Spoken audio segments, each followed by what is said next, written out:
ஒரு முறை சுந்தரமூர்த்தி நாயனார் ஒரு தெரு வழியாக சென்று கொண்டிருந்த போது ஒரு வீட்டில் மகிழ்ச்சியும் கொண்டாட்டமும் மற்றொரு வீட்டில் துக்கமும் சோகமும் சூழ்ந்திருப்பதைக் கண்டார். சுந்தரர் விசாரிக்க 3 ஆண்டுகளுக்கு முன்பு 2 சிறுவர்கள் குளத்தில் குளிக்கச் சென்ற போது ஒரு சிறுவனை முதலை விழுங்கியது என்று கூறினர்.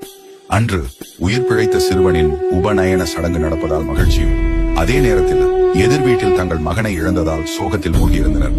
இதை கேட்ட சுந்தரர் அங்குள்ள அவினாசிலிங்கேஸ்வரர் கோயிலுக்கு சென்று முதலை விழுங்கிய சிறுவனை மீண்டும் உயிரோடு திருப்பித் தருமாறு சிவபெருமானை நோக்கி பதிகம் பாடத் தொடங்க வறண்டிருந்த குளம் தண்ணீரால் நிரம்பியது.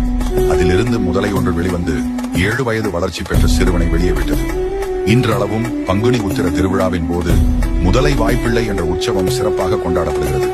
காசியில் வாசி அவினாசி என்று கூறப்படும் இத்தலம் காசி வாரணாசியில் வழிபடுவதற்கு சமமான பலன்களை அவினாசிலிங்கேஸ்வரரை வழிபடுவதால் பெறலாம் என்றும் கூறப்படுகிறது. இக்கோவில் திருப்பூர் மாவட்டம் அவினாசியில் உள்ளது.